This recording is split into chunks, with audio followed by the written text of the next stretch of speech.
नमस्कार दोस्तों, decode exam में आप सभी का स्वागत है। आज की क्लास में हम लोग डिस्कस करेंगे आरओ जीएस मॉक टेस्ट 95, जिसमें कि 35 प्रश्न होंगे। ये प्रश्न हिंदी और इंग्लिश दोनों माध्यम में दिए गए हैं और ये प्रश्न आपके आने वाली परीक्षाओं के लिए बहुत ही महत्वपूर्ण है। तो चलिए आज की क्लास को स्टार्ट करते हैं मेरे साथ, ऐश्वर्या सिंह के साथ। आज की क्लास को स्टार्ट करने से पहले मैं थोड़ी सी इंफॉर्मेशन आप लोगों को दूंगी फाउंडेशन कोर्स की, जो कि डिकोड एग्जाम आप लोगों के लिए लेकर आया है।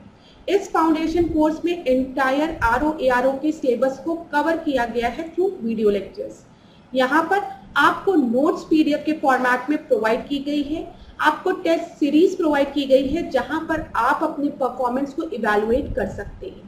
और अगर आपको किसी भी तरीके का डाउट होता है तो आप टेलीग्राम ग्रुप पे पूछ भी सकते हैं। अगर इस कोर्स से रिलेटेड आपको कोई भी इंपॉर्टेंट इंफॉर्मेशन चाहिए क्लास, तो आप इस नंबर पर व्हाट्सएप करिए जो कि स्क्रीन पर आपको नीचे दिया गया है। यहाँ पर आपको सारी इंफॉर्मेशन प्रोवाइड करा दी जाएगी इस कोर्स से रिलेटेड। डिकोड एग्जाम आप लोगों के लिए समान हिंदी की पुस्तक भी लेकर आया है, जो कि आप घर बैठे ऑर्डर कर सकते हैं फ्लिपकार्ट या फिर अमेजोन से, या फिर अगर आप चाहें तो इसको अपने नियरेस्ट बुक स्टोर पे जाकर खरीद भी सकते हैं। परीक्षा की दृष्टि से एक महत्वपूर्ण पुस्तक है, तो एक बार इसका अध्ययन आप लोग जरूर करें। चलिए क्लास, आज का पहला प्रश्न हम देखेंगे। प्रश्न हिंदी और इंग्लिश दोनों माध्यम में दिया गया है, लेकिन मैं एक माध्यम में पढ़ूंगी, जहां पर जरूरत होगी वहां पर मैं दोनों मीडियम में प्रश्न को पढ़ूंगी। प्रश्न है कथन और कारण बेस्ड प्रश्न है ये। विजयनगर साम्राज्य में कुल 3 वंशों ने शासन किया था। विजयनगर साम्राज्य का बहमनी साम्राज्य से निरंतर संघर्ष चलता रहा। क्लास, यहाँ पे दोनों ही स्टेटमेंट एक दूसरे को सपोर्ट नहीं कर रहे हैं, ये तो आपको समझ में आ गया होगा। लेकिन अब हम दोनों स्टेटमेंट देखते हैं, क्या दोनों स्टेटमेंट ट्रू है कि फॉल्स है। कथन, विजयनगर साम्राज्य में कुल 3 वंशों ने शासन किया था। नहीं, विजयनगर साम्राज्य की जब हम बात करते हैं तो यहाँ पर 3 वंशों ने नहीं, यहाँ पर 4 वंशों ने शासन किया था। ठीक है, विजयनगर साम्राज्य का बहमनी साम्राज्य से निरंतर संघर्ष चलता रहा, ये आपका सही स्टेटमेंट है। तो यहाँ पर आपका आंसर क्या होगा, ए आपका गलत है किंतु आर आपका सही है। अब हम यहाँ पर कुछ इंपॉर्टेंट पॉइंट्स को डिस्कस करते हैं। मैंने आपको बताया कि विजयनगर साम्राज्य में 4 वंशों ने शासन किया था। वो कौन कौन से थे? संगम वंश, याद रखिएगा संगम था, उसके बाद सुलुभ वंश था, फिर तुलुभ वंश था, फिर अरावीडु वंश था। संगम वंश की स्थापना किसने की थी? हरिहर एवं बुक्का ने, याद रखिएगा। अब प्रश्न में, पेपर में प्रश्न बनता है, इसको देखिए कि किस तुगलक शासन ने हरिहर एवं बुक्का को बंदी बनाया तथा दिल्ली लाया था? तो वो कौन था? मोहम्मद बिन तुगलक था। ठीक है, मोहम्मद बिन तुगलक क्या करना चाहता था? अपने एम्पायर को एक्सटेंड करना चाहता था। कहां पर? साउथ के डायरेक्शन में। ठीक है, तो अपने साम्राज्य को और विस्तार करने के लिए, इसको एक्सटेंड करने के लिए, एक्सटेंशन करने के लिए उसने काम्पिली पे आक्रमण किया था। और काम्पिली पे जब इसने आक्रमण किया तो वहीं से ये 2 भाइयों को, हरिहर एवं बुक्का को बंदी बनाता है और फिर बाद में इनको इस्लाम धर्म स्वीकार करवाता है। ठीक है, और इस्लाम धर्म स्वीकार करने के बाद इन्हें फिर साउथ में भेज देता है साम्राज्य विस्तार के लिए। ठीक है, जब ये साम्राज्य विस्तार के लिए साउथ में जाते हैं तो इनकी मुलाकात होती है गुरु माधव विद्यारण से, जो कि इनके गुरु भी थे। और इन्हीं की शिक्षा में इन्होंने क्या किया? अपने धर्म को पुनः परिवर्तित किया। ठीक है, इस्लाम धर्म को फिर इन्होंने छोड़ा और इन्होंने विजयनगर साम्राज्य की स्थापना की। और ये किस वंश से बिलोंग करते थे? संगम वंश से बिलोंग करते थे। इतनी चीजें आपको याद रखनी है। ठीक है, यहाँ पर देख लीजिए, हरिहर और बुक्का दोनों भाइयों ने अपने गुरु माधव विद्यारण, क्लास यहाँ से प्रश्न बनता है, मोहम्मद बिन तुगलक का भी नाम याद रखिएगा, काम्पिली का भी नाम याद रखिएगा और गुरु माधव विद्यारण का भी नाम याद रखिएगा। ठीक है, और उनके भाई सायण की प्रेरणा से तुंगभद्रा नदी के दक्षिणी तट पर विजयनगर साम्राज्य की स्थापना इन दोनों ने की थी। ठीक है, इतनी चीजें क्लियर हो गई होंगी। अब यहाँ पर एक और प्रश्न जो बनता है, कृष्णदेव राय जो कि विजयनगर साम्राज्य से बिलोंग करते थे, ये किस वंश के थे? ठीक है, ये प्रश्न पेपर में कई बार पूछा है, तो आप याद रखेंगे तुलुभ वंश के ये थे। ठीक है, ये एक और इंपॉर्टेंट प्रश्न है जो मैं डिस्कस कर लूं। नगर का घेरा 60 मील का था, जिसमें प्राय 90,000 व्यक्ति शस्त्र धारण करने के योग्य थे। यह कथन किस लेखक का है? तो यह कथन जो था वो निकोलो कोंटी का था, ठीक है। और पेपर में प्रश्न बनता है कि निकोलो कोंटी किसके शासन में आए थे, तो निकोलो कोंटी जो थे वो देवराय प्रथम के शासन में आए थे, ये भी याद रखिएगा। यहाँ पर एक और इम्पोर्टेंट पॉइंट मैं आपको रिवाइज कराऊंगी, उसके बाद इस प्रश्न को हम छोड़ेंगे, अगले प्रश्न पे हम को डिस्कस करेंगे। 1565 में एक युद्ध हुआ था जिसको कि हम कहते हैं तालीकोटा का युद्ध। क्या कहते हैं? तालीकोटा का युद्ध। याद रखिएगा, तालीकोटा का युद्ध किसके किसके बीच में हुआ था? डेक्कन सल्तनत के बीच में और विजयनगर साम्राज्य के बीच में। तो विजयनगर साम्राज्य इसमें पराजित हुई थी, ये भी याद रखिएगा। तालीकोटा युद्ध को राक्षस तांगड़ी युद्ध भी कहा जाता है, ये भी आप याद रखिएगा, पेपर में कई बार पूछा जाता है, इसलिए मैंने आपको बता दिया। तो चलिए क्लास, इतने इंपॉर्टेंट पॉइंट्स को हमने डिस्कस किया जो कि विजयनगर साम्राज्य से रिलेटेड इंपॉर्टेंट पॉइंट्स थे।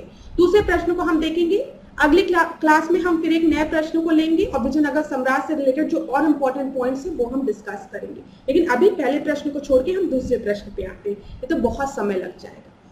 दूसरा प्रश्न देखिए, जैव विविधता के मापन हेतु निम्नलिखित में से कौन सी विधि प्रयुक्त नहीं होती है? Which of the following method is not used for the measurement of biodiversity? जैव विविधता की बात की है, अल्फा विविधता, गामा विविधता, डेल्टा विविधता और बीटा विविधता। तो यहाँ पर जो सही उत्तर है वो आपका है डेल्टा विविधता। अल्फा डायवर्सिटी, गामा डायवर्सिटी और बीटा डायवर्सिटी, ये सारी आपकी यूज होती है as a tool for the measurement of biodiversity. अच्छा, अभी मैं अल्फा बीटा गामा आपको बताती हूँ कि ये होता क्या है, लेकिन उसके पहले एक दो चीज और याद कर लीजिए। जब भी हम बायोडायवर्सिटी की बात करते हैं तो मैंने आपको बताया है कि बायोडायवर्सिटी एक्ट कब आया है? 2002 में आया है, ठीक है। जैव विविधता अधिनियम कब आया है? 2002 में, ठीक है, याद रखिएगा। इसी तरीके से मैंने आपको बताया था कि आप एक और पॉइंट याद रखेंगे कि बायोडायवर्सिटी डे कब मनाते हैं? वो 22 मई को मनाते हैं। तो ये दोनों पॉइंट आप याद रखिएगा, पेपर में प्रश्न बनता है। अब यहाँ पर हम देखते हैं अल्फा, बीटा और गामा डायवर्सिटी मतलब क्या होता है। जो मैं बोल रही हूँ उसको ध्यान पूर्वक सुनिए, आपको समझ में आ जाएगा। देखिए क्लास, अल्फा डायवर्सिटी मतलब, देखिए जब भी हम डायवर्सिटी की बात कर रहे हैं तो हम विविधता की बात कर रहे हैं, ठीक है, कितनी अलग अलग वैरायटीज की, ये तो आपको समझ में आ रहा है।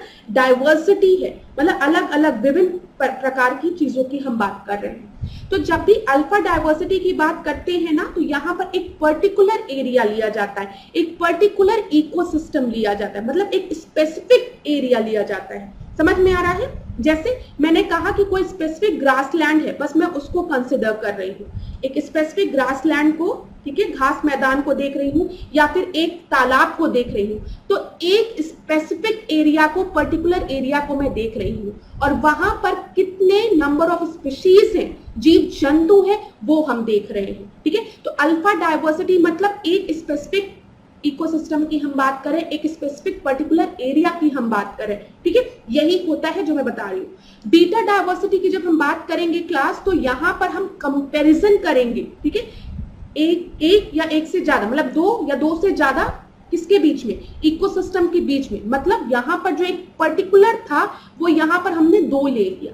A comparison of diversity between the ecosystem. अब यहाँ पर एक ग्रासलैंड एरिया है, मैं मान लूं एक घास मैदान है और घास मैदान के बगल में आपका एक तालाब है। अब उन दोनों में जो स्पीशीज में जो अंतर आ रहा है, नंबर ऑफ स्पीशीज में जो अंतर आ रहा है, उसको हम देख रहे हैं। तो जब भी अल्फा बात करेंगे तो हम एक पर्टिकुलर एरिया की बात करेंगे, एक स्पेसिफिक लोकेशन की बात करेंगे।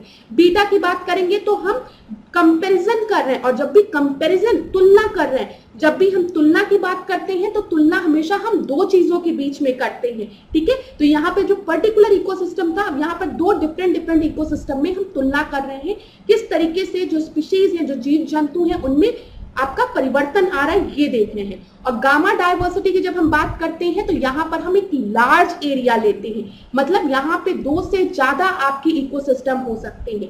मतलब एक फॉरेस्ट पूरा ले रहे हैं, ग्रासलैंड भी ले रहे हैं, लैंड टेरेस्ट्रियल इकोसिस्टम भी ले रहे हैं। तो बस ऐसे समझेगा, अल्फा मतलब एक पर्टिकुलर इकोसिस्टम में वेरिएशन देख रहे हैं, नंबर ऑफ स्पीशीज देख रहे हैं। बीटा में हम दो इकोसिस्टम में, दो पारिस्थितिक तंत्र में कंपैरिजन कर रहे हैं, तुलना कर रहे हैं, क्या चेंजेस आ रहे हैं हम उसको देख रहे हैं। और गामा डायवर्सिटी में हम एक ओवरऑल डायवर्सिटी ले रहे हैं, ठीक है, एक ओवरऑल लार्ज एरिया ले रहे हैं, एक बड़ा एरिया ले रहे हैं, एक बड़ा पारिस्थितिक तंत्र ले रहे हैं जिसके अंदर बहुत ढेर सारे पारिस्थितिक तंत्र हैं। तो ये चीज समझ में आ गई होगी। चलिए थर्ड प्रश्न को हम देखते हैं। निम्नलिखित में से किस पुरस्कार को ग्रीन ऑस्कर के नाम से जाना जाता है? तो यहाँ पर देखते हैं राइट लाइवलीहुड अवार्ड, ठीक है, Stockholm water prize award, energy global award या फिर विटले अवार्ड। तो ग्रीन ऑस्कर के नाम से विटले अवार्ड को जाना जाता है। ये प्रश्न पेपर में पूछा गया है, ठीक है। तो थर्ड का डी आपका सही उत्तर होगा, ये चीज याद रखिएगा। चलिए थर्ड के बाद क्लास, ये थर्ड आपका था, ये फोर्थ प्रश्न होगा। ये गलत है नंबर, इसको फोर्थ कर लीजिए, ठीक है। अब हर प्रश्न को आप एक एक बढ़ाते चलिएगा क्योंकि ये चौथा प्रश्न है। चलिए उससे ये मैटर नहीं करता है कि ये चौथा है कि पांचवा, बस आप प्रश्न देखिए। जनसंख्या संक्रमण सिद्धांत की कुल कितनी अवस्थाएं होती हैं? What are the total stages of population transition theory? तो यहाँ पर जब आप ट्रांजिशन थ्योरी देखते हैं, जनसंख्या संक्रमण सिद्धांत देखते हैं, तो यहाँ पर टोटल 5 स्टेजेस होती हैं। तो फोर्थ का सी आपका सही। अब हम व्याख्या देख लेते हैं। जनसंख्या संक्रमण सिद्धांत की जब भी हम बात करते हैं, पॉपुलेशन ट्रांजिशन थ्योरी की जब भी हम बात करते हैं, तो इसका प्रतिपादन किसके द्वारा किया गया था? थॉमसन एवं नॉटिस्टन द्वारा किया गया था। याद रखिएगा, यहाँ पर लिखा भी है, थॉमसन और नॉटिस्टन ने इसका प्रतिपादन किया था।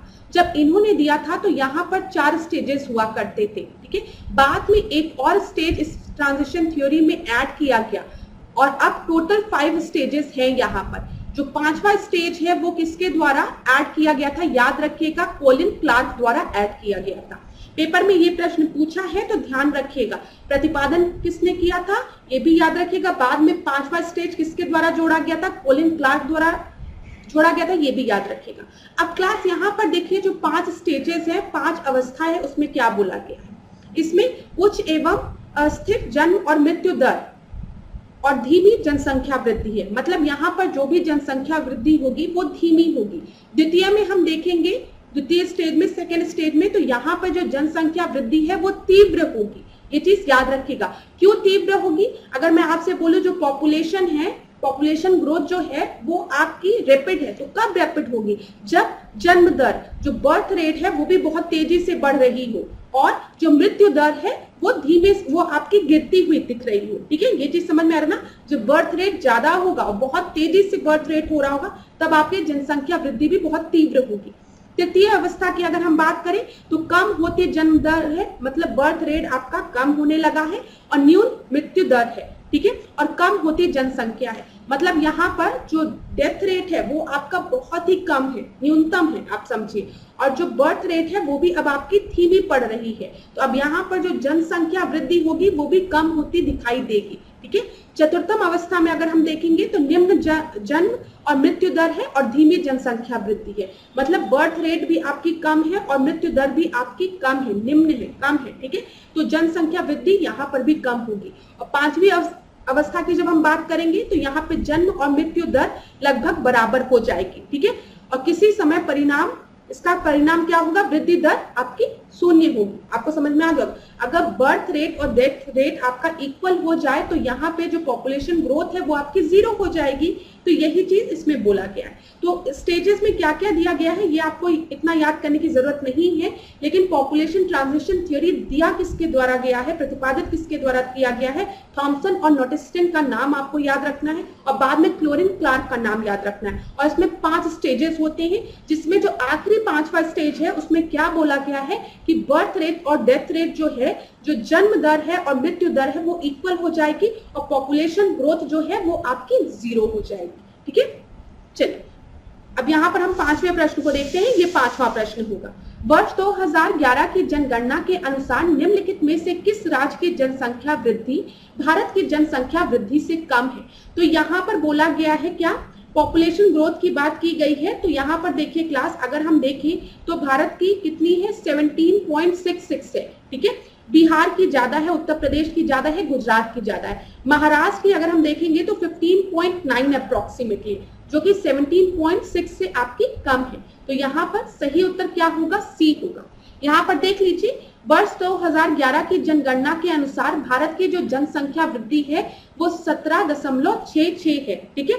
बिहार का अगर हम देखेंगे तो 25.42, मत याद रखिएगा, बस आप ये याद रखिएगा महाराष्ट्र की कम है जो कि 15.99 है, ठीक है। ये चीज याद रखिएगा। चलिए अगला प्रश्न हम देखेंगे। अच्छा, उत्तर प्रदेश की आप याद रख लीजिएगा, जनसंख्या वृद्धि दर कितनी है? 20.23। उत्तर प्रदेश का याद रखिएगा क्योंकि यूपी स्पेशल में प्रश्न बन सकता है। अगला प्रश्न हम देखेंगे, ये आपका 6वां प्रश्न है, वैसे यहाँ पर 5वां दिया है तो इसको या तो आप 6 कर लीजिए। यूरोप महाद्वीप के निम्नलिखित देशों पर विचार कीजिए। तो हमें यूरोप के निम्नलिखित देशों पर विचार करना है और आपको बताना है कि कौन कौन से लैंड लॉक्ड कंट्री है। ठीक है, तो यहाँ पर देखिए स्लोवाकिया है, फिर स्लोवेनिया है, अंडोरा है और स्पेन है। तो यहाँ पर आपका सही उत्तर क्या होगा? स्लोवेनिया और अंडोरा जो है वो आपके लैंडलॉक्ड कंट्री है, तो बी आपका सही उत्तर होगा 5वें का। यहाँ पर देख लीजिए क्लास, यहाँ पर मैप यूरोप का, तो अगर आप देखेंगे यहाँ पर तो स्लोवाकिया जो है वो यहाँ पर है कहीं, यहाँ पर ये पोलैंड के इधर आपको स्लोवाकिया दिखेगा, ये आपका लैंडलॉक्ड है। अगर हम यहाँ पर देखेंगे तो 9वां देखिए आप, यहाँ पे हंगरी भी आपका लैंडलॉक्ड है, आपको समझ में आ रहा होगा। रोमानिया भी जो है वो लैंडलॉक्ड है, मतलब चारों तरफ से ये जमीन से घिरा हुआ है, मतलब कंट्रीज के बीच में है ना, कोई वाटर बॉडीज नहीं है इधर, ये होता है लैंडलॉक्ड। तो यहाँ पे रोमानिया भी है, ठीक है, बोस्निया हर्ज़ेगोविना भी आपका यहाँ पर हो गया। ठीक है, अच्छा यहाँ पर देखिए अंडोरा की अगर हम बात करें तो फ्रांस और स्पेन के बीच में एक छोटी सी कंट्री है, ये दिख रहा है आपको यहाँ पे रेड। ठीक है, तो ये भी आपका लैंडलॉक्ड है। अगला प्रश्न हम देखेंगे। अब हम 7वें प्रश्न को देखते हैं। निम्नलिखित द्वीपों को क्षेत्रफल के आधार पर अवरोही क्रम में व्यवस्थित करिए। तो आपको इसे अवरोही क्रम में व्यवस्थित करना है। तो यहाँ पर देख लीजिए, सबसे पहले न्यू गिनी है, बोर्निया है, क्यूबा है, फिर विक्टोरिया द्वीप है। अगर हम बात करें सबसे लार्जेस्ट आइलैंड की, तो आप सभी को पता है सबसे लार्जेस्ट आइलैंड कौन सा है? ग्रीनलैंड है।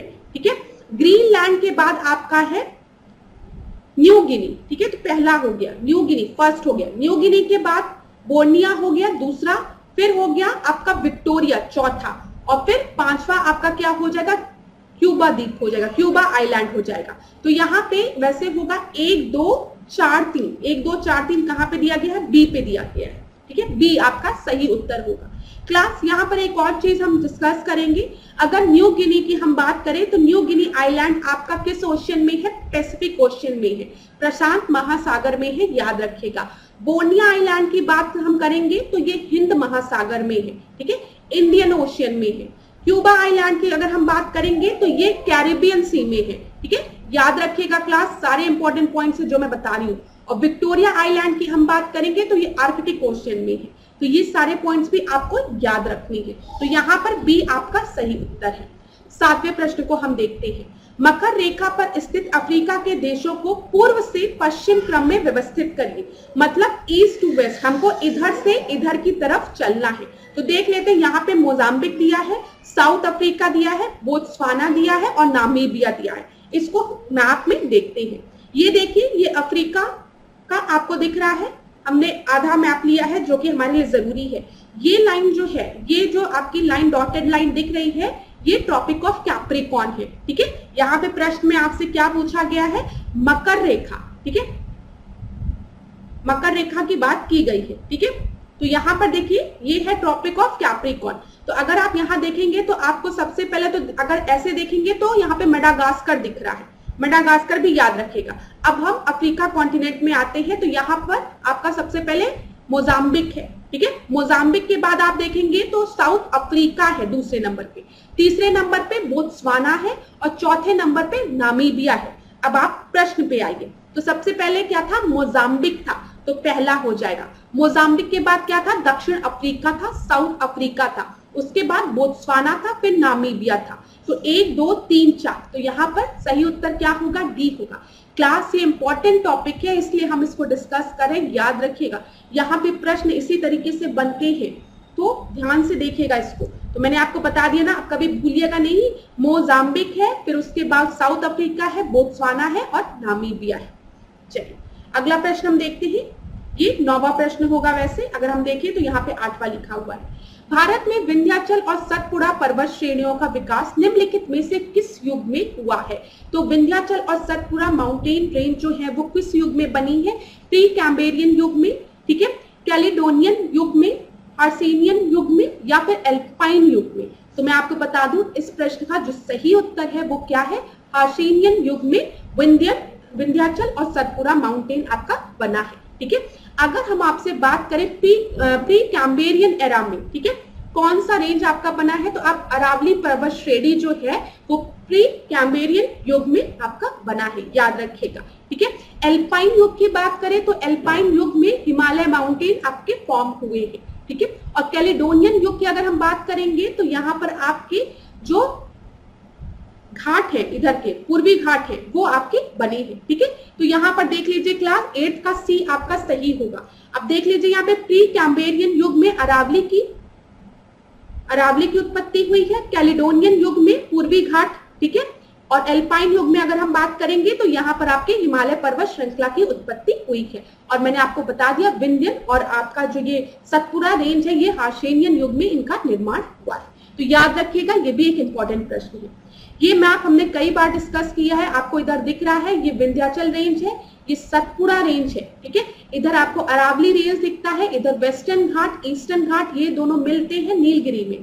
ठीक है, और इधर विंध्याचल और सतपुड़ा रेंज के बीच में कौन सी रिवर आपकी फ्लो करती है, ये मैंने लास्ट क्लास में आपसे प्रश्न पूछा था, और इसका उत्तर क्या होगा बताइए? इसका उत्तर होगा नर्मदा रिवर। नर्मदा रिवर आपकी फ्लो करती है।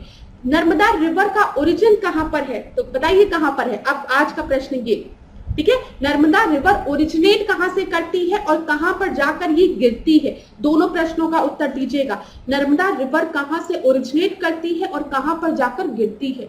इसी तरीके से सारे क्वेश्चंस आपके कवर होंगे टेस्ट के माध्यम से। अभी और देखते हैं, सतपुड़ा रेंज जो है run parallel between the which of the following river. जो हमने यहाँ पर सतपुड़ा रेंज देखी है आपकी, ये किन दो रिवर्स के बीच में आपकी है बताइए? तो यहाँ पर आपका क्या होगा? नर्मदा और तापी के बीच में आपकी सतपुड़ा रेंज है। याद रखिएगा, किन दो रिवर्स के बीच में है? नर्मदा और तापी के। तो यहाँ पर बी आपका सही उत्तर होगा।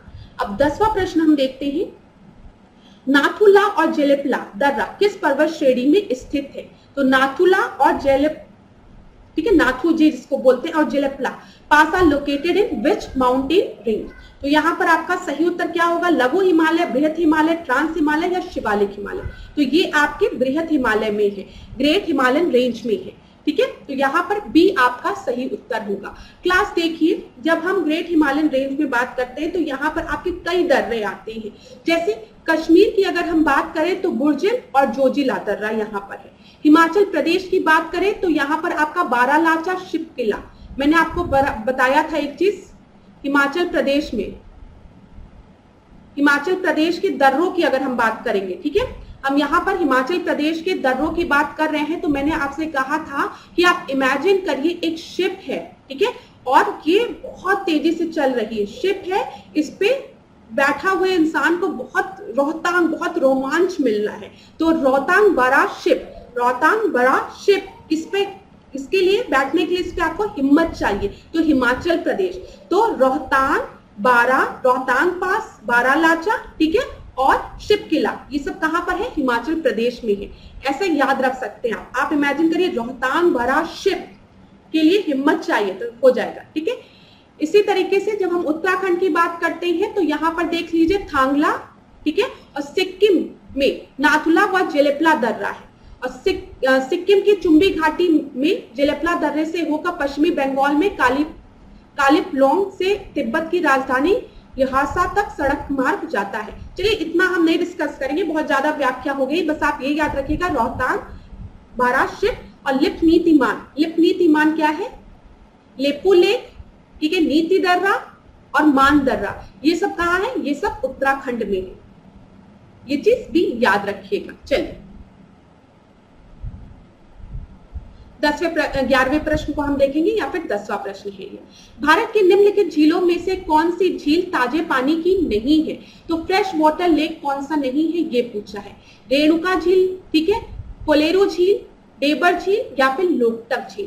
तो यहाँ पर फ्रेश वाटर झील आपके डेबर झील नहीं है। डेबर झील की अगर हम लोकेशन देखेंगे तो ये कहाँ पर है? ये राजस्थान में है, और ये आपके खारे मतलब ये नमक है इसमें, ठीक है, सेलाइन झील है ये। यहाँ पे देख लीजिए आप, ये खारे पानी की झील है, ठीक है, ये चीज याद रखिएगा। अच्छा, अगर हम रेणुका झील की बात करें तो ये ताजे पानी की झील है, ये आपको पता चल गया। रेणुका झील है कहां पर? हिमाचल प्रदेश में है, ये चीज याद रखिएगा, लोकेशन भी इंपॉर्टेंट है।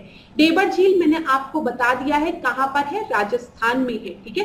कोलेरू झील की बात करेंगे तो ये आंध्र प्रदेश में है और ये गोदावरी के तट के मध्य स्थित है। लोकटक झील की बात करेंगे क्लास, तो ये कहां पर है, आप सभी को पता है, ये मणिपुर में है, ठीक है, याद रखिएगा। चलिए अगला प्रश्न हम देखते हैं, 12वां प्रश्न। निम्नलिखित में से कौन सा युग्म सुमेलित नहीं है? यहाँ पे परियोजना दी गई है और राज्य दिए गए हैं। तिस्ता परियोजना सिक्किम में है, जवाई परियोजना हिमाचल प्रदेश में है, भीमा परियोजना गुजरात दिया गया है। और मैं आपको बता दूं, जो भीमा परियोजना है वो गुजरात में नहीं है, भीमा परियोजना कहाँ है? महाराष्ट्र में है, ठीक है, याद रखिएगा। ऊपरी भद्रा परियोजना की बात करेंगे, ये कर्नाटक में है। क्लास इस तरीके से रिलेटेड, इस तरीके के प्रश्न आपके पेपर में पूछे जाते हैं कि कौन सा प्रोजेक्ट कहां पर है। लेक वाला जो प्रश्न हमने डिस्कस किया है वो भी इंपॉर्टेंट है, हमने इसके पहले वाले टेस्ट में भी लेक से रिलेटेड प्रश्नों को डिस्कस किया है। इसीलिए मैं आपसे कह रही हूँ कि एक बार स्पीड बढ़ाकर सारे टेस्टों को रिवाइज कर डालिए और किसी भी प्रश्न में अगर आपको दिक्कत होती है तो आप मुझसे पूछिए, ठीक है। चलिए अगला प्रश्न हम देखेंगे, यहाँ पर सी आपका सही उत्तर था, मैंने आपको बता दिया। 12वें प्रश्न को हम देखते हैं, मैग्नी नॉट या फिर 13वां प्रश्न है ये। मैग्नी नॉट लाइन जो है वो किन कंट्रीज के बीच में है? फ्रांस और जर्मनी के, पूर्वी जर्मनी पोलैंड की, अमेरिका कनाडा के, या भारत और अफगानिस्तान की? तो आप सभी को पता होगा इस प्रश्न का उत्तर। जो मैग्नी नॉट रेखा है वो फ्रांस और जर्मनी के मध्य है। 12वें का ए आपका सही उत्तर है, ठीक है, याद रखिएगा। अब यहाँ पर हम ड्यूरेंट लाइन की बात करते हैं। ड्यूरेंट लाइन जो है वो किसके किसके मध्य है? अफगानिस्तान और पाकिस्तान के बीच में। कुछ और अंतरराष्ट्रीय सीमाएं हम देख लेते हैं, रेखाएं हम देख लेते हैं, ठीक है। मैकमोहन लाइन की जब हम बात करेंगे तो ये किसके किसके बीच में है? भारत और चीन सीमा की, ठीक है। रेड क्लिफ की हम बात करेंगे तो भारत और पाकिस्तान के, याद रखिएगा क्लास, ठीक है। हिंडनबर्ग की हम बात करेंगे तो ये है जर्मनी और पोलैंड के बीच में। मैनहट्टन की अगर हम बात करेंगे तो ये सोवियत रूस एवं आपके फिनलैंड के बीच में है। मैग्नी नॉट हमने डिस्कस कर लिया है, जर्मनी और फ्रांस के बीच में, ठीक है। 17 पैरेलल लाइन की अगर हम बात करेंगे तो ये आपके नॉर्थ वियतनाम और साउथ वियतनाम के बीच में है, ठीक है। 24 पैरेलल लाइन की बात करेंगे तो ये भारत तथा पाकिस्तान के बीच जो कच्छ रीजन है वहां पर है, ठीक है। 38 पैरेलल लाइन की हम बात करेंगे तो ये उत्तरी कोरिया और दक्षिण कोरिया के मध्य है, ठीक है। इसी तरीके से जब हम बात करेंगे 49 पैरेलल लाइन की तो ये उत्तरी अमेरिका और कनाडा के बीच में है, याद रखिएगा, ठीक है। जब हम ओडरनिसे की बात करेंगे, ओडरनिसे जो है वो पूर्वी जर्मनी तथा पोलैंड के बीच में है, और सिगफ्रीड जो है, सिगफ्रीड ये आपका जर्मनी और फ्रांस के बीच में है। तो क्लास इसको एक बार आप लोग अगर चाहें तो स्क्रीनशॉट ले लीजिए, ठीक है, एक बार जल्दी से इसको रिवाइज कर लीजिएगा, ठीक है। अगला प्रश्न हम देखते हैं, 14 प्रश्न, और इसमें लिखा है 13वां प्रश्न। निम्नलिखित में से किस एक में रजत नहीं होता है? तो which of the following does not contain silver? On silver, German silver, Ruby silver, या फिर लूनर कास्टिक? तो मैं बता दूं आपको, जर्मन सिल्वर में आपका क्या नहीं होता है? सिल्वर नहीं प्रेजेंट होता है। भले इसका नाम जर्मन सिल्वर है लेकिन इसमें सिल्वर की मात्रा नहीं होती है। जर्मन सिल्वर में 60% जो होता है वो कॉपर होता है, तांबा होता है, 20% जो होता है वो जस्ता होता है, और जो 20% बचा है वो निकेल होता है। तो याद रखिएगा, ठीक है, 60% कॉपर, ठीक है, फिर आपका जस्ता जिंक 20% और 20% क्या हो गया? जस्ता हो गया, जस्ता मतलब जिंक हो गया, फिर 20% जो बचा है वो निकेल हो गया। पेपर में एक बार प्रश्न इस तरीके से पूछा था कि जर्मन सिल्वर का कंपोजिशन बताइए, तो वहां पर कंपोजिशन परसेंटेज पूछा था, तो ये भी याद रखिएगा। अगला प्रश्न हम देखते हैं, 14 प्रश्न। पारस की खाड़ी सीमा नहीं बनाती है। Persian gulf does not form a border with, किसके साथ नहीं बनाती है?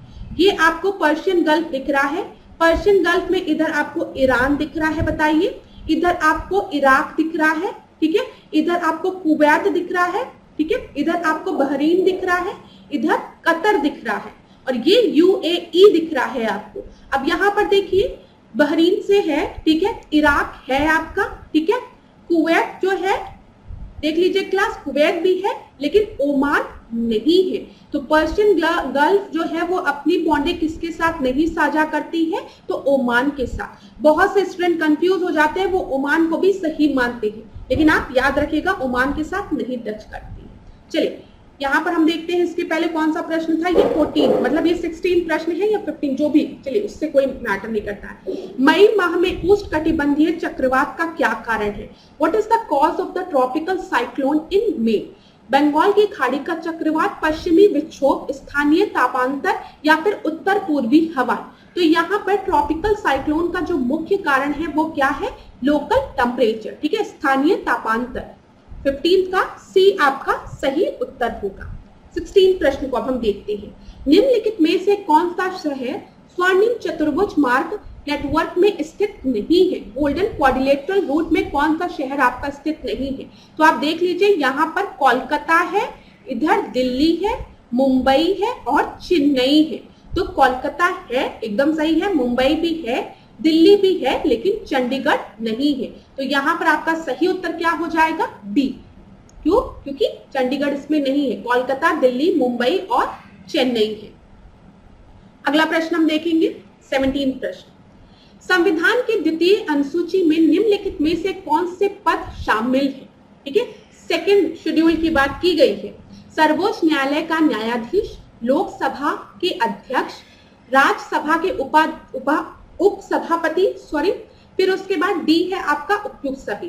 तो सेकंड शेड्यूल के अगर हम देखेंगे तो यहाँ पे जजेस ऑफ सुप्रीम कोर्ट है, स्पीकर ऑफ लोकसभा है, डिप्टी चेयरमैन ऑफ राज्यसभा भी है। तो डी आपका सही उत्तर होगा। अब क्लास, मैंने आपको पहले भी बोला है, अनुसूची जो है, जो शेड्यूल है, वो आप एकदम से रट डालिए, ठीक है, एकदम से रट डालिए कि किस शेड्यूल में क्या क्या बोला गया है। जब हम सेकंड शेड्यूल की बात करते हैं तो यहाँ पर वेतन एवं भत्तों की बात की जाती है, ठीक है, याद रखिएगा। सैलरी और अलाउंसेस की बात की जाती है। यहाँ पर किसकी सैलरी और अलाउंसेस की बात की जाती है? राष्ट्रपति की, ठीक है, राज्यपाल के, गवर्नर की, लोकसभा के अध्यक्ष और उपाध्यक्ष की, राज्यसभा के सभापति और उपसभापति, राज्य विधान परिषदों के सभापति, उपसभापति, विधान मंडल सभाओं के अध्यक्ष और उपाध्यक्ष, सर्वोच्च न्यायालय के न्यायाधीश, उच्च न्यायालय के न्यायाधीश। याद रखिएगा क्लास, ठीक है, ये सारे पॉइंट्स आपको याद रखने हैं, इंपॉर्टेंट है, पेपर में प्रश्न पूछा जाता है, इसलिए मैं आपसे कह रही हूँ। पॉलिटी के कुछ ऐसे टॉपिक्स होते हैं जहां से प्रश्न बनता ही बनता है, और मैं आपको सच बताऊं, जब स्टूडेंट इन क्वेश्चंस को गलत करके आते हैं तभी वो रेस के बाहर होते हैं, क्योंकि जो डिफिकल्ट प्रश्न होते हैं ना, वो अधिकतर बच्चों के लिए डिफिकल्ट होते हैं, और कोई भी ऐसा स्टूडेंट नहीं होता है जिसको कि सारे प्रश्न आते हैं। तो 2-3 चीजों को अपने दिमाग में हमेशा बनाए रखें। PYQs जो भी है, पास्ट ईयर्स के क्वेश्चंस, उनको तो एकदम रट डालिए, बता रही हूँ। और जब भी आप क्वेश्चंस को पढ़िए, वहां पे जो 4 ऑप्शंस दिए हैं, ABCD, अगर आपके प्रश्न का जो उत्तर है वो D है, तो आप देखिए ABC से भी क्या प्रश्न बन सकता है, उसके बारे में भी थोड़ा सा 2 लाइन पढ़ लीजिए, ताकि अगर आने वाली परीक्षा में उन पॉइंट से आपके प्रश्न बने तो आप उसको हल कर पाए, ठीक है। तो ये चीज याद रखिएगा। 18वें प्रश्न को हम देखते हैं। ऊपरी ब्रह्मपुत्र घाटी में पाए जाने वाला मुख्य खनिज कौन सा है? तो ब्रह्मपुत्र घाटी में मुख्य खनिज कौन सा है? कोयला, लौह अयस्क, पेट्रोलियम, मैग्नीज। तो यहाँ पर आपका जो सही उत्तर होगा वो क्या होगा? आपका पेट्रोलियम। 18 का सी आपका सही उत्तर है क्लास। देखिए, हम जब बात करते हैं यहाँ पर ब्रह्मपुत्र रीजन की, तो आप कुछ इंपॉर्टेंट पॉइंट्स पेट्रोलियम रीजन से रिलेटेड जान जाइए। क्या क्या? जैसे डिगबोई जो है, जो कि असम में है, इससे हम old city oil city of Assam भी कहते हैं, ठीक है। और आपको पता होना चाहिए ये फर्स्ट ऑयल वेल यहीं पर आपका ड्रिल किया गया था। एशिया का जो पहला ऑयल वेल था, कुआं था, तेल का कुआं था, वो कहां पे ड्रिल किया गया था? दिग्बोई में, जो कि कहां पर है? असम में है। पेपर में प्रश्न बन सकता है क्योंकि ये पहला है, ठीक है, ये चीज याद रखिएगा। तो अगर पेपर में आपसे पूछे कि ओल्डेस्ट ऑयल वेल कहां पर है, तो दिग्बोई है। ये चीज आपको दिमाग में रखना है। चलिए यहां पर क्लास देख लेते हैं, हम इसको भी थोड़ा सा पढ़ लेते हैं। व्याख्या में जो चीज लिखा है, पेट्रोलियम ऊपरी ब्रह्मपुत्र घाटी में पाए जाने वाला मुख्य खनिज पदार्थ है। यह देश की सबसे पुरानी तेल की पेटी है, जो दिहांग घाटी से सुरमा घाटी तक विस्तृत है, ये भी चीज याद रखिएगा। दिहांग घाटी से सुरमा घाटी तक विस्तृत है। इस क्षेत्र के मुख्य तेल उत्पादक स्थल है डिब्रूगढ़ और शिवसागर, याद रखिएगा, डिब्रूगढ़ और शिवसागर। और अगर ओल्डेस्ट ऑयल वेल पूछेगा कहां पे ड्रिल किया गया था, तो आप याद रखेंगे दिग्बोई में। अब क्लास यहाँ पर 1-2 पॉइंट्स और मेरे दिमाग में आए हैं, वैसे आप लोगों को आता होगा। पूछा जाता है कि कोयला किस रेंज में पाया जाता है, तो वो कौन सा रेंज है आपका, गोंडवाना रेंज, याद रखिएगा। खनिज की जब भी हम बात करते हैं, आयरन ओर्स की हम बात करते हैं, तो ये किस रीजन में पाया जाता है, धारवाड़ रेंज में। तो याद रखिएगा गोंडवाना में कोयला और धारवाड़ रेंज में आपके कौन से, आपके मिनरल्स। चलिए 19वें प्रश्न को हम देखते हैं। निम्न में से किस नदी को म्यांमार की जीवन धारा कहा जाता है, तो लाइफ लाइन ऑफ म्यांमार किसे कहा जाता है, इरावदी को, ठीक है, साल्वीन नदी को, सितांग नदी को, या फिर मेकोंग रिवर को। तो यहाँ पर आपका सही उत्तर क्या है, इरावदी नदी को हम लाइफ लाइन ऑफ म्यांमार कहते हैं, ठीक है, ये चीज याद रखिएगा। चलिए अगला प्रश्न हम देखते हैं। प्रसिद्ध उत्तर मेरु शिलालेख किसके शासन काल से संबंधित है, तो उत्तर मेरु शिलालेख जो है वो किससे रिलेटेड है, परांतक प्रथम से, परांतक द्वितीय से, राजा राज प्रथम से, या फिर राजेंद्र प्रथम से। इस प्रश्न का सही उत्तर सॉरी क्लास जो है वो है परांतक प्रथम से। उत्तरा मेरु अभिलेख की जब हम बात करते हैं, यहाँ पर आप देख लीजिए व्याख्या।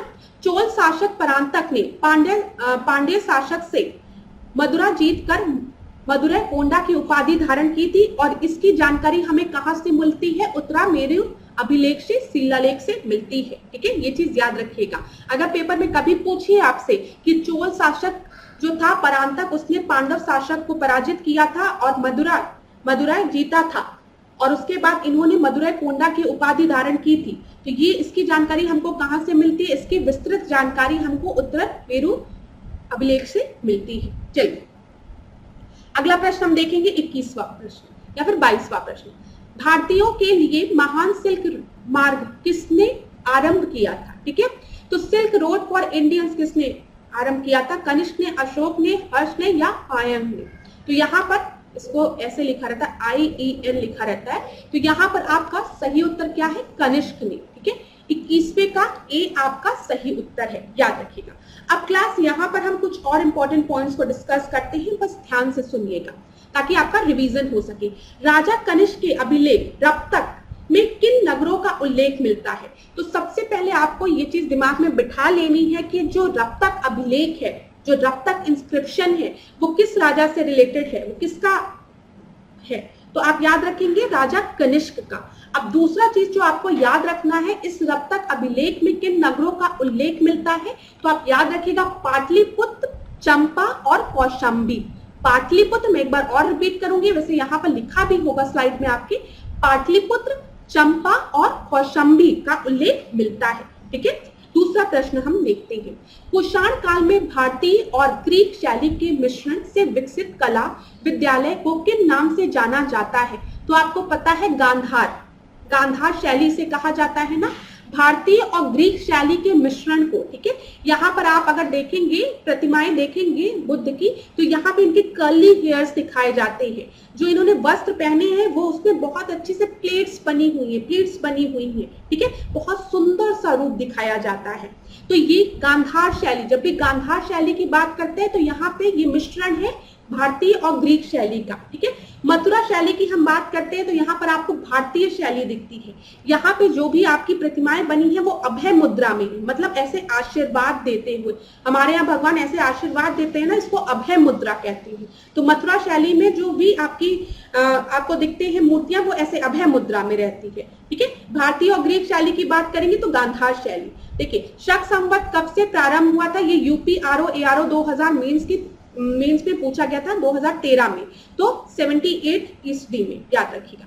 कनिष्क के समकालीन विद्वान कौन कौन थे, तो कनिष्क के समकालीन विद्वान कौन कौन थे, अश्वघोष थे, वसुमित्र थे, नागा अर्जुन थे, याद रखिएगा, ये भी पूछा गया प्रश्न है।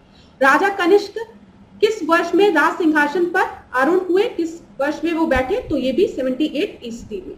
चलिए अगला प्रश्न हम देखेंगे, यहाँ पर हमने पहला डिस्कस कर लिया था आपका, अगला प्रश्न हम देखेंगे। देखिए क्लास में पूरी कोशिश करती हूँ जिस प्रश्न में आपके और भी प्रश्न बन सकते हैं उसको वन लाइन पार्टनर के फॉर्म में आपसे डिस्कस कर लूं, ताकि मैक्सिमम रिवीजन हो सके इस क्लास में आपका और हर सब्जेक्ट के क्वेश्चंस आपसे पूछे जाए। ठीक है, 22 प्रश्न देखते हैं या फिर 23 है। निम्नलिखित में से किसके द्वारा अंग्रेजों को मुंबई प्राप्त हुई थी, मतलब किससे इन्हें मुंबई प्राप्त हुई थी अंग्रेजों को? पुर्तगाली से, फ्रांसीसी से, डच से या फिर डेनिश से? यहाँ पर आपका सही उत्तर क्या है? पुर्तगाली से। 22वें का ए आपका सही उत्तर है। ठीक है, 22वें का ए आपका सही उत्तर है। अब यहाँ पर देख लीजिए 1661 की अगर हम बात करें, 1661 में इंग्लैंड के सम्राट चार्ल्स द्वितीय का विवाह पुर्तगाली राजकुमारी कैथरीन से हुआ था और इस विवाह में मुंबई को दहेज के रूप में चार्ल्स को भेंट कर दिया गया था। ये आप लोगों को पता होगा। ठीक है, डाउरी दी गई थी पुर्तगालियों द्वारा अंग्रेजों को। 23वें प्रश्न को अब हम देखते हैं या 24वां प्रश्न, किस भारतीय व्यवसायी द्वारा गांधी जी के सर्वनिष्ठ उद्देश्य की ओर कार्य करने में उनकी सहायता के लिए लाभप्रद पूंजीवाद का समर्थन किया गया? एक मिनट में इसको फिर पढ़ती हूँ। किस भारतीय व्यवसायी द्वारा गांधी जी के सर्वनिष्ठ उद्देश्य की ओर कार्य करने में उनकी सहायता के लिए लाभप्रद पूंजीवाद का समर्थन किया गया? Which Indian businessman supported the profitable capitalism to help him work towards Gandhian common objective? तो थोड़ा सा इसमें वो है, मतलब आप ये समझिए कि लाभप्रद पूंजीवाद का समर्थन किसके द्वारा किया गया था? घनश्याम दास बिरला द्वारा, ठीक है, अंबालाल साराभाई द्वारा या फिर सर बीरेन मुखर्जी द्वारा या टीटी कृष्णामाचारी द्वारा? तो यहाँ पर आपका सही उत्तर क्या है? घनश्याम दास बिरला द्वारा। तो 23 का ए आपका सही उत्तर है। 23वें का ए सही उत्तर है क्लास। ठीक है, यहाँ पे देख लीजिए, गांधी जी घनश्याम दास बिरला से वर्ष 1916 में पहली बार मिले थे तथा घनश्याम दास बिरला उनके अनुयायी बने। भारत सरकार द्वारा 1957 में घनश्याम दास बिरला को देश के दूसरे सर्वोच्च पुरस्कार पद्म विभूषण से सम्मानित भी किया गया था। 25वें प्रश्न को देखते हैं या फिर 24वां प्रश्न, आचार्य विनोबा भावे के भूदान आंदोलन के प्रारंभ में निम्नलिखित स्थानों में से कौन सा एक उससे संबंध था? ठीक है, उससे संबंध था। ठीक है, at the beginning of the Acharya Vinoba Bhave Bhoodan movement which one of the following places was associated with him? तो कौन सा था बताइए? उदयगिरी, रायपुर, पोचमपल्ली या फिर वेंकटगिरी? तो यहाँ पर जो सही उत्तर है वो आपका क्या है? पोचमपल्ली। ठीक है, आपको पता है भूदान मूवमेंट किसके द्वारा स्टार्ट किया गया था? आचार्य विनोबा भावे द्वारा। 1951 में आचार्य विनोबा भावे ने, उस समय आंध्र प्रदेश था, अभी अगर हम देखें तेलंगाना के पोचमपल्ली में भूदान आंदोलन की शुरुआत की थी। 25वें प्रश्न को हम देखते हैं, क्षेत्रीय परिषद एवं संवैधानिक निकाय। क्षेत्रीय परिषद एक संवैधानिक निकाय, सॉरी क्लास, इसको मैं सही करना चाहूंगी, यही चीज कई बार इंसान गलत करता है। चलिए, अच्छा हुआ मैंने गलत कर दिया। अब ध्यान से सुनिएगा, यहाँ पे क्षेत्रीय परिषद की बात की गई है, ये एक सांविधिक निकाय है। ठीक है, स्टैट्यूटरी बॉडी है, ना कि संवैधानिक निकाय। संवैधानिक निकाय या संवैधानिक कॉन्स्टिट्यूशनल बॉडी वो होती हैं जिनका की मेंशन हमारे कॉन्स्टिट्यूशन में है। जैसे कि अगर हम आपसे बात करें, फाइनेंस कमीशन एक कॉन्स्टिट्यूशनल बॉडी है, इलेक्शन कमीशन एक कॉन्स्टिट्यूशनल बॉडी है। ठीक है, यहाँ पर देखिए, यहाँ पर है संविधिक। ठीक है, जोनल काउंसिल की बात की गई है, ये एक संवैधानिक निकाय नहीं है, इसका मेंशन हमारे संविधान में नहीं किया गया है।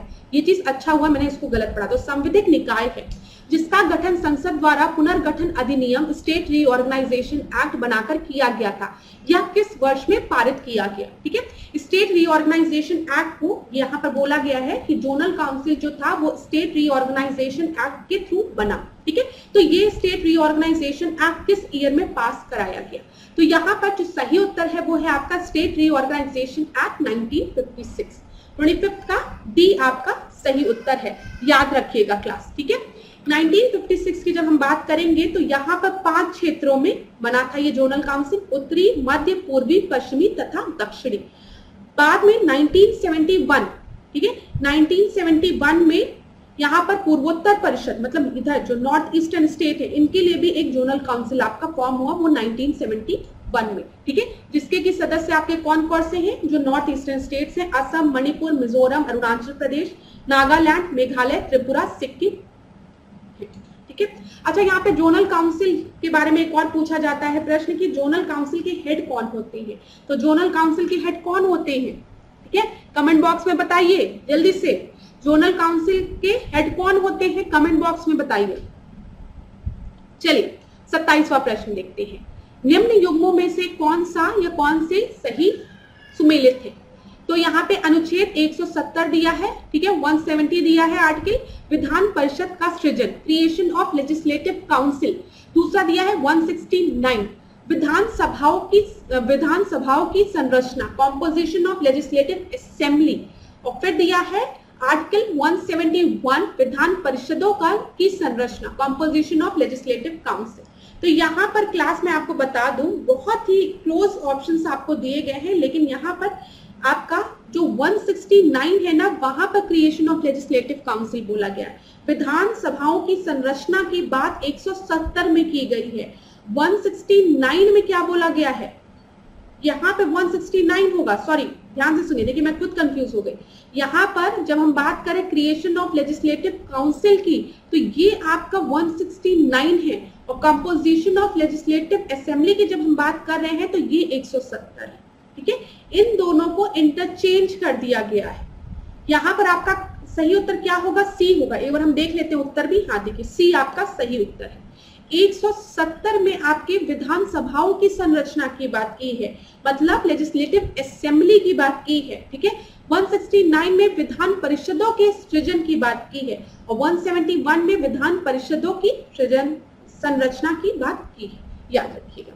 चलिए 27 प्रश्न देखते हैं, संविधान के द्वितीय अनुसूची में निम्नलिखित में से, चलिए अब आपका बराबर हो जाएगा, ये तो हमने डिस्कस कर लिया है ना, किसका किसका, हाँ ये हमने डिस्कस कर लिया, ये प्रश्न रिपीट हो गया है, इसको हम फिर नहीं रिपीट करते हैं क्लास, ये रिपीट हो चुका है।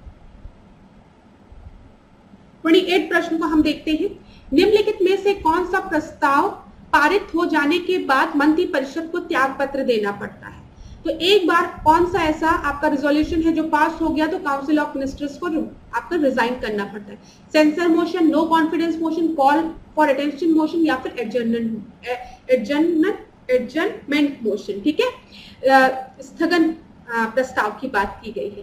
तो यहाँ पर आपका सही उत्तर जो है वो नो कॉन्फिडेंस मोशन है 28 का। अब यहाँ पर क्लास देख लीजिए, दो तरीके के मोशंस की में लोगों को कंफ्यूजन होती है, एक निंदा प्रस्ताव होता है, एक अविश्वास प्रस्ताव होता है। निंदा प्रस्ताव को सेंसर मोशन हम कहते हैं, ठीक है, जो कि अब देखिए यहाँ पर अविश्वास प्रस्ताव आप सभी को पता है खाली लोकसभा में आपका पारित हो सकता है। क्यों लोकसभा में पारित हो सकता है, क्योंकि लोकसभा आपकी डिसॉल्व हो सकती है, राज्यसभा जो है, जो अपर हाउस है, वो एक परमानेंट हाउस है, वो कभी डिसॉल्व नहीं होता, ये चीज क्लियर है ना, वो कभी डिसॉल्व नहीं होता। तो नो कॉन्फिडेंस मोशन खाली आपका लोकसभा में पास होता है। अब दो चीज में कंफ्यूजन होती है, निंदा प्रस्ताव और अविश्वास प्रस्ताव। निंदा प्रस्ताव जो है वो जरूरी नहीं है कि पूरे काउंसिल ऑफ मिनिस्टर के जो मंत्रिमंडल है उनके लिए पारित किया जाए, उनके ऊपर पारित किया जाए। अगर किसी एक मंत्री से भी दिक्कत है तो निंदा प्रस्ताव लाया जा सकता है, ठीक है, उसकी निंदा के लिए, उस मंत्री की निंदा के लिए। और अगर निंदा प्रस्ताव आपका पारित हो गया तो जो मंत्री है उसको रिजाइन करना होगा, पूरे मंत्रिमंडल को रिजाइन करने की जरूरत नहीं होती है। और निंदा प्रस्ताव में एक चीज आपको और याद रखनी है, यहाँ पर आपको कारण बताना पड़ता है। अगर आप किसी की निंदा कर रहे हैं, किसी मंत्री की, तो आप उसकी निंदा क्यों कर रहे हैं, यहाँ पर आपको कारण बताना पड़ता है। और अगर निंदा प्रस्ताव पारित हुआ तो उस मंत्री को रिजाइन करना पड़ता है, ठीक है। अगर हम अविश्वास प्रस्ताव की बात करें तो अविश्वास प्रस्ताव जो है यहाँ पर आपको कारण बताने की जरूरत नहीं है। और अगर अविश्वास प्रस्ताव आपका पारित हो गया तो पूरे मंत्रिमंडल को रिजाइन करना पड़ता है, ठीक है, ये चीज आप याद रखिएगा। तो ये चीज याद रखिएगा, जो अविश्वास प्रस्ताव है पूरे मंत्रिमंडल को रिजाइन करना पड़ेगा। निंदा प्रस्ताव में पूरे मंत्रिमंडल को जरूरी नहीं है रिजाइन करना पड़े, अगर एक दो मंत्री के ऊपर है तो जिसके ऊपर है उसको।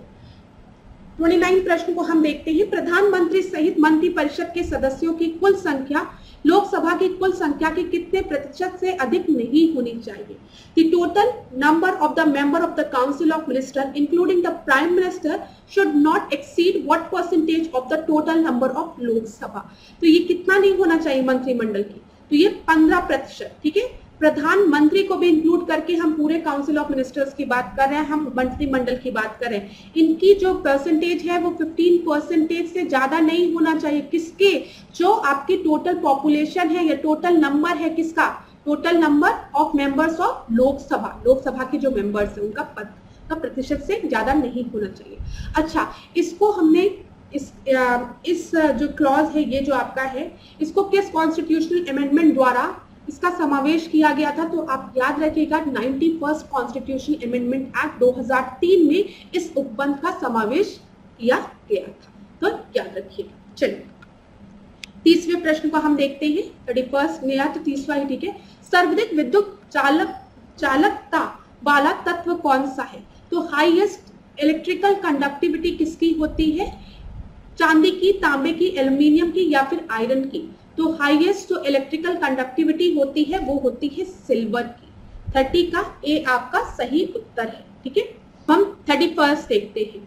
भारत का प्रथम परमाणु ऊर्जा केंद्र कौन सा है?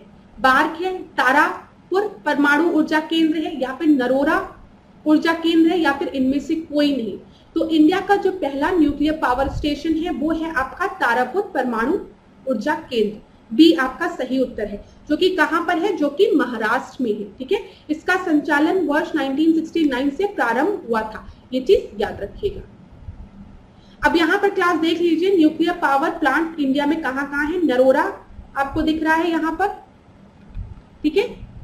नरोरा दिख रहा है उत्तर प्रदेश में। Rajasthan atomic power station Rajasthan में है। काकरापारा की हम बात करेंगे तो काका याद रखिएगा गुजरात, ठीक है। फिर यहाँ पे तारापुर आपको कहां पर दिख रहा है? महाराष्ट्र में दिख रहा है। क्यागा की हम बात करेंगे तो क्यागा KA, तो ये क्यागा कर्नाटक में है, याद रखिएगा।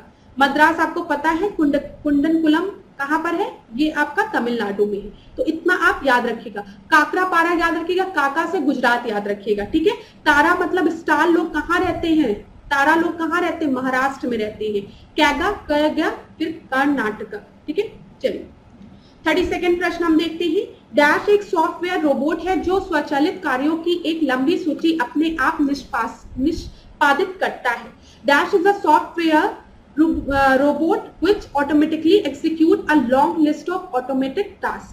यहाँ पे मैट्रिक्स होगा, बोट होगा या डीप वेब होगा या इंडेक्सर होगा? तो यहाँ पर जो सही उत्तर है वो है बोट, ठीक है। बोट याद रखिएगा, बोट।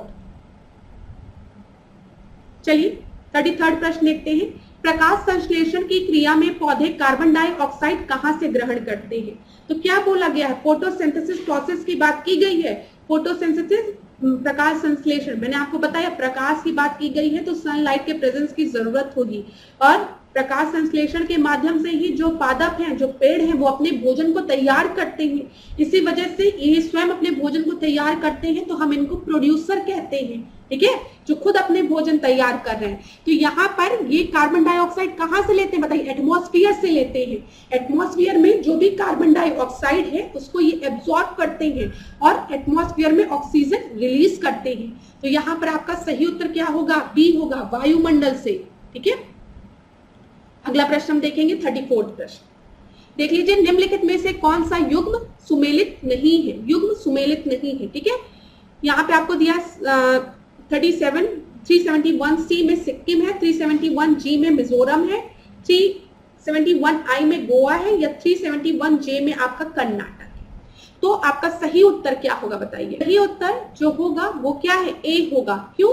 क्योंकि 371C में आपका सिक्किम नहीं है, 371F में सिक्किम है, ठीक है। तो ये चीज याद रखिएगा। तो सही उत्तर क्या होगा? ए हो जाएगा। अब यहाँ पर देख लीजिए 371F क्या है? सिक्किम से रिलेटेड है।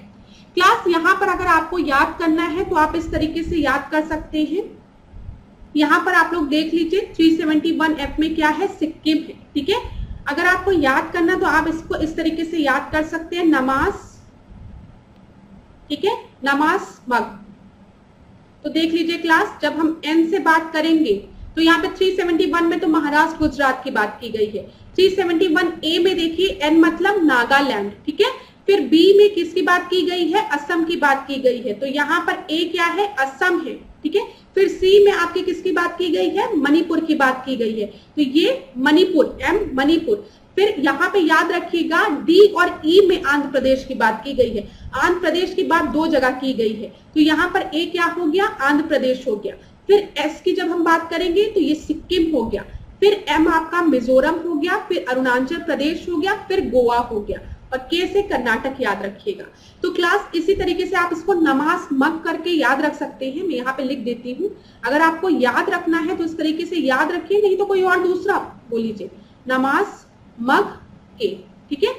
तो यहाँ पर देखिए ये आपका ए हो जाएगा, ये 371 का, ये बी हो जाएगा, ये सी हो जाएगा, और जब हम आंध्र प्रदेश की बात करेंगे तो डी और ई के बाद सिक्किम एफ, ठीक है। फिर उसके बाद जी, फिर एच, फिर आई देख लीजिए गोवा, फिर जे आपका कर्नाटक। तो नमाज मग करके आप याद रख सकते हैं, मग के। चलिए 37 देखते हैं आज की क्लास का आखिरी प्रश्न। अंतरिम मंत्रिमंडल के संदर्भ में कौन सा युग्म सुमेलित है। एक तरफ आपको पर्सन दिया गया है, दूसरी तरफ आपको विभाग दिया गया है। बलदेव सिंह जो थे वो आपके डिफेंस डिपार्टमेंट से रिलेटेड थे, सही है, ठीक है। जोगेंद्र नाथ मंडल आपको दिया गया कम्युनिकेशन डिपार्टमेंट से, ये गलत है। ये आपके किससे रिलेटेड थे, लॉ से रिलेटेड थे, विधि से रिलेटेड थे। श्री राजा गोपालचारी शिक्षा से रिलेटेड थे, सही है। तो इस प्रश्न का सही उत्तर क्या होगा, 1 और 3, 1 और 3 इसका आपका सही उत्तर होगा, ठीक है। सी आपका सही उत्तर है। तो thank you so much class, आज के सेशन को हम यही पे एंड करेंगे।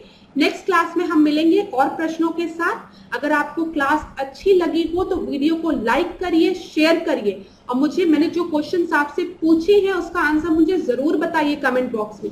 एक प्रश्न तो मुझे याद है कि मैंने आपसे पूछा है कि नर्मदा नदी कहाँ से निकलती है और कहाँ जाकर गिरती है, ट्रेन कहाँ होती है। एक प्रश्न ये था, और एक प्रश्न क्या था मुझे अभी दिमाग में याद नहीं आ रहा है। हाँ, मैंने आपसे पूछा था कि जोनल काउंसिल को प्रिसाइड कौन करता है, इसका हेड कौन होता है, ठीक है। ये भी मैंने प्रश्न आपसे पूछा था। तो इन दोनों का उत्तर आप जरूर दीजिए, और इसी तरीके से मेरे साथ ऐश्वर्या सिंह के साथ डिकोड एग्जाम के साथ बने रहिए। खूब पढ़िए, खूब आगे बढ़िए। धन्यवाद, आपका दिन मंगलमय हो।